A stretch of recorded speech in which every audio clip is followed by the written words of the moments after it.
আসসালামু আলাইকুম প্রিয় দর্শক বন্ধুরা, আশা করছি যে যেখানে বসে আমার রেসিপিটি দেখছেন সবাই সুস্থ আছেন, ভালো আছেন। সিয়ানা ব্লগে আপনাদের সবাইকে স্বাগত জানাচ্ছি।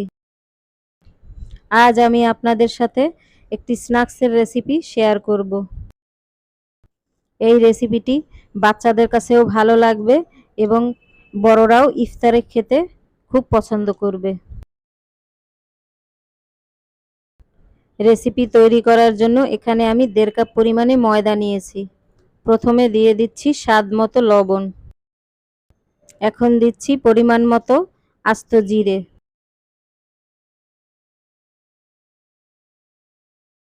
দিয়ে দিচ্ছি 1 টেবিল চামচ পরিমাণে সাদা তেল। এখন সব উপকরণ ভালো করে মেখে নিচ্ছি।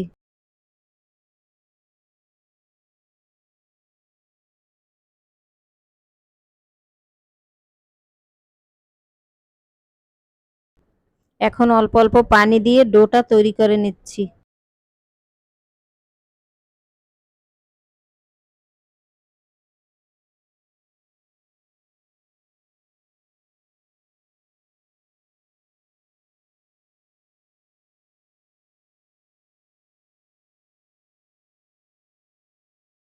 বন্ধুরা, ডোটা তৈরি হয়ে গেছে। এখন 30 মিনিটের জন্য রেস্টে রেখে দিচ্ছি।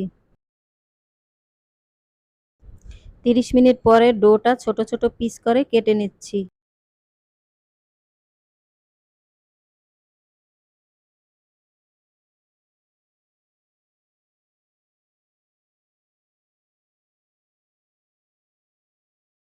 স্ন্যাক্স তৈরি করার জন্য এখানে আমি একটি পুর তৈরি করে নিয়েছি। এখানে মুরগির মাংস ছোট ছোট পিস করে কেটে নিয়েছি এবং আলুও ছোট ছোট পিস করে কেটে নিয়েছি। পুর তৈরি করাটা আমি দেখালাম না, কারণ স্ন্যাক্সের রেসিপিটাই আমার মেইন উদ্দেশ্য। এখন ডোয়ের পিসগুলো রুটির আকারে বেলে নিচ্ছি। এখন পুরগুলো ভেতরে দিয়ে দিচ্ছি।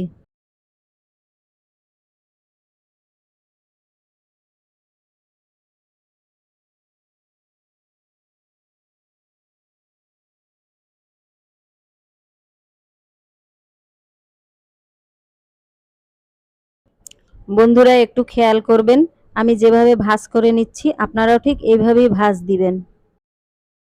ভাঁজ করার সময় খেয়াল রাখতে হবে যেন পুরগুলো বেরিয়ে না যায়। দুদিক থেকে ভাঁজ দেওয়ার পরে এবার আমি উল্টে নিচ্ছি এবং উল্টো করে দুটো ভাঁজ দিয়ে নিচ্ছি।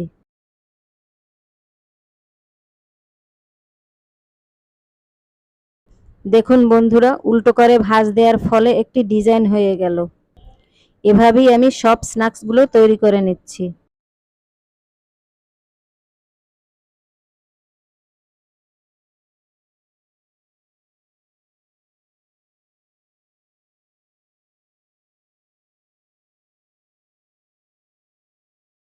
স্ন্যাক্সগুলো ভাজার জন্য আগে থেকেই আমি চুলার উপরে তেল গরম বসিয়ে দিয়েছি। এখন একে একে স্ন্যাক্সগুলো ছেড়ে দিচ্ছি। স্ন্যাক্সগুলো ভালো করে ভেজে নিচ্ছি।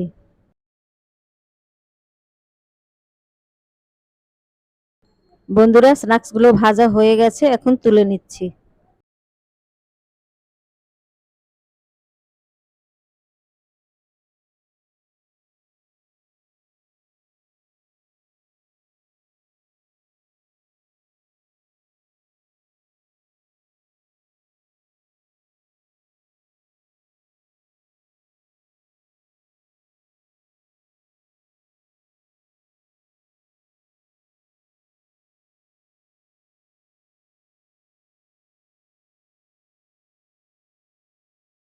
এভাবেই আমি সবগুলো স্ন্যাক্স ভেজে নিচ্ছি।